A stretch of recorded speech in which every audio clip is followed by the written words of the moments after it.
देखते हैं 24 number. The diameter of the internal or external surface of a hollow sphere cell is 6 cm and 10 cm respectively. It is melted and recast into a solid cylinder of diameter 14 cm.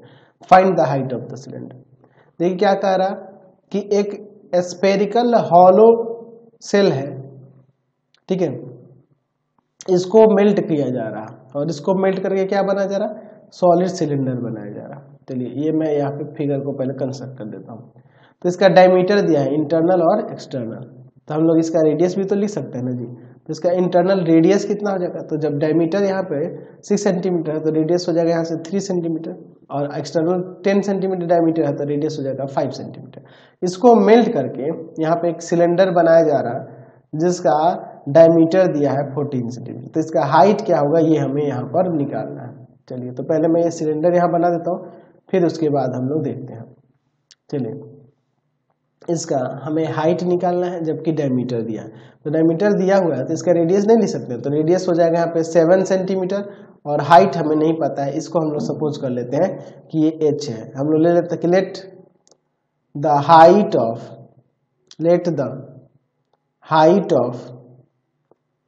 Cylinder be h। अच्छा, और radius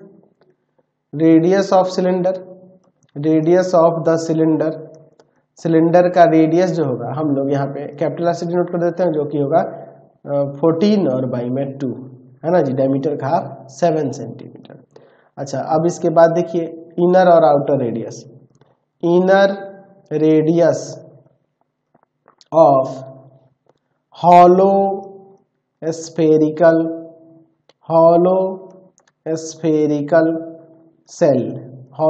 cell का inner radius जो होगा वो क्या होगा, तो यहाँ पर इनर रेडियस को हम लोग स्मॉल r1 से डिनोट कर दे क्या, चलिए r1 से डिनोट कर देते हैं, जो कि हो जाएगा आपका 6 बाई में 2, डायमीटर का हाफ 3 सेंटीमीटर हो जाएगा। अच्छा, और फिर outer radius of the hollow spherical cell का आउटर रेडियस जो हो जाएगा उसको r2 से डिनोट कर देते हैं, और वो क्या हो जाएगा जी, उसके डायमीटर का हाफ यानी कि 5 सेंटीमीटर। अब इसके बाद देखिए इसी को ना मेल्ट करके ये बनाया जा रहा है, इसका मतलब हम लोग लिख सकते हैं कि वॉल्यूम ऑफ सिलेंडर जो होगा, volume of hollow spherical shell के इक्वल होगा, ठीक है ना जी। Volume of hollow spherical shell के इक्वल होगा। तो वॉल्यूम ऑफ सिलेंडर के लिए यहाँ पे पाई r स्क्वायर h, और वॉल्यूम ऑफ स्फेरिकल सेल के लिए हो जाएगा यहाँ पे 4/3 पाई r2 का क्यूब, इसका एक्सटर्नल रेडियस, और इंटरनल रेडियस r1 का क्यूब। चलिए अब इसके बाद देखते हैं हम लोग क्या होता है। पाई से पाई कैंसिल, कैपिटल R यहाँ पे दिया है 7, इंटू में 7, हाइट नहीं पता है, 4/3 इंटू में देखिए क्या हो जाएगा अंदर r2 का क्यूब, यानी कि ये 5 का क्यूब और ये हो जाएगा आपका 3 का क्यूब r1 का। चलिए अब इसके बाद देखते हैं। तो यहाँ पे 7 इंटू में h इक्वल टू में 4/3 इंटू में यहाँ पर हो जाएगा 125 माइनस का 27, तो 7 इंटू में 7 यानी कि इसे 49 लिख देते हैं। 49h इक्वल टू में 4/3 इंटू में यहाँ पर हो जाएगा आपका 98।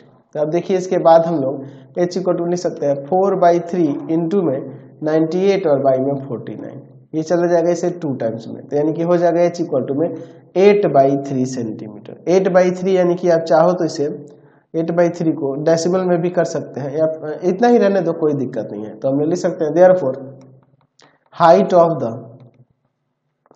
ऑफ द सिलेंडर जो होगा वह क्या हो जाएगा 8/3 सेंटीमीटर। चलते हैं अब नेक्स्ट क्वेश्चन पे। Next question